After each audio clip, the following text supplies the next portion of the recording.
When you see the Boston bombing hoax, and I've shown that the individuals involved in it are the Eisner family,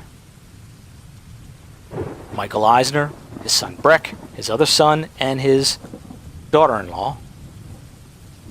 When you see all three of these individuals in one photograph, and they're all playing roles as being perfect strangers, and they just happen to be there that day at that time and all photographed together, and you know that that's a Disney family, what does that tell you?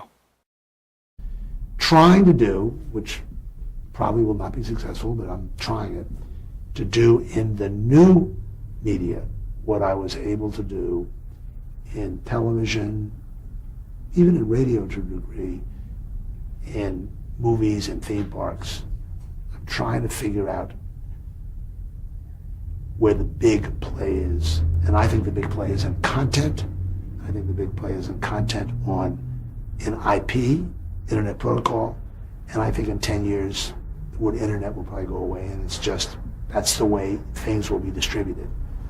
So I want to be there early. And that's where I'm spending most of my time. That means that everything that you're going to see in that event is going to be aligned with the Disney corporate policy.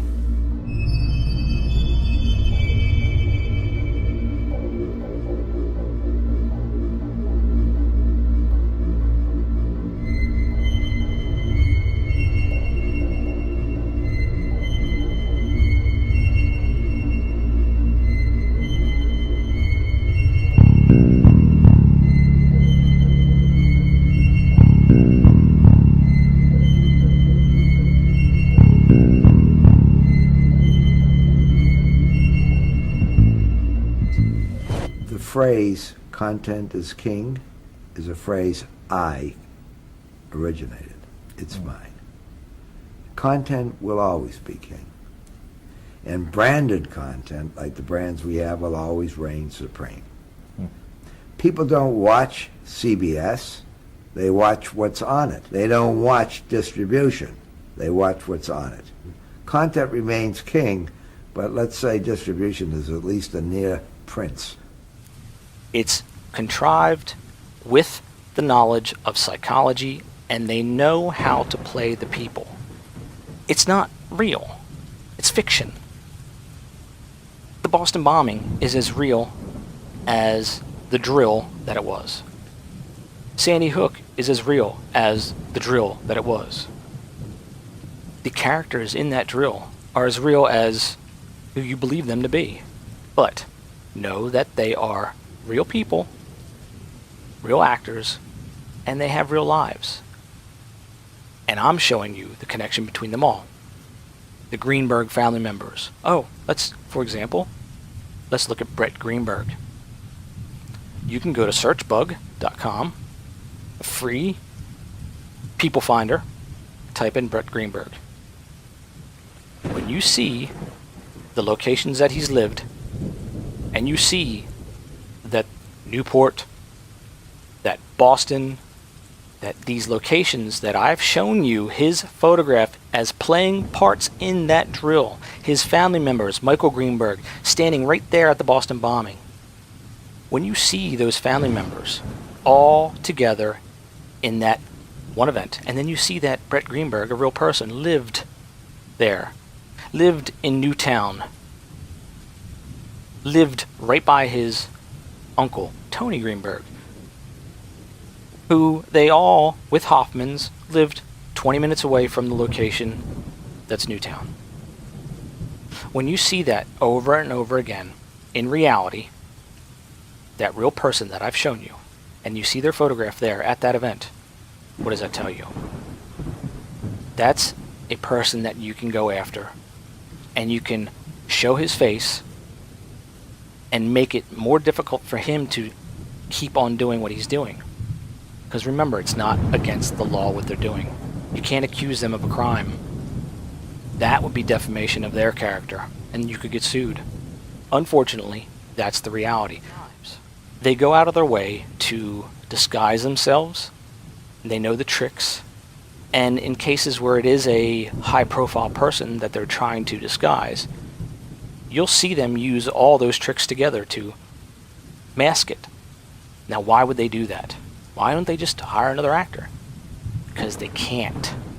They have to keep it in the family, because that family is the corporation. That family is bound by, of course, blood, but are bound by the corporate laws, or are bound by the military guidelines, or bound by their country's military guidelines, and they can't say anything about it. Let's take a look at some recent examples. George Michael. Well, who's been in the media? Who have they been talking about? His boyfriend. If you look, they look very similar. Now, I'm not saying this is George Michael, but look at that photo, man. It looks photoshopped to me. A lot of these photos look photoshopped and fake. You can see the shadows beneath the hands, around the legs. And what are those shadows on? Are they on the ground? Look at how low the ground is. But it looks like the shadows are right behind them, as if they're standing next to a wall. So there's something off with this photo in particular. I mean, I think that's pretty clear. Look at the shadows. How can those shadows be real shadows? It's impossible. Look at the overall proportion of their bodies and the underlying skeletal structure and even the skull. It looks very similar. Now, the facial features slightly different, mainly because of the nose and the facial hair. But otherwise, it could be George Michael in disguise. It could be prosthetic nose, different facial hair, different hair on the top of his head. The other guy looks a little taller, though, right? I'm not saying it is, okay? Let me be clear on that. There's always one guy in the back of another. One guy behind the other. That's the same photo close-up. One guy in front of the other, kind of looking at the other one ominously. It's almost like a dual identity kind of symbology. You know, it's like now you see me, now you don't, playing hide and seek, that kind of thing. So I'm just wondering, you know, is this... Look at this one, too. I mean, there he is, standing behind the other guy, you know. I mean, how many photos do you have? Maybe it's paparazzi photo. I don't know, you know, but people don't have these kind of photos, you know. There's something here. There's something going on. So who is George Michael now? Who is he? It might be this guy. I'm not saying it is.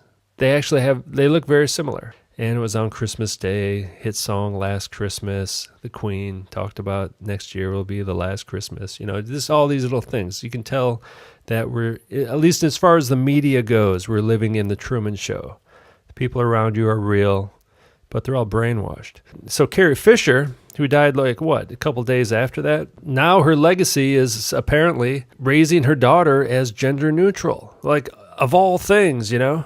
Of all things. So who is Carrie Fisher now? I don't know. We have to look into this. Who are they parading around in the media now in relation to Carrie Fisher and her death? Who is the character? I haven't looked into this yet, but this is something that we can all look into.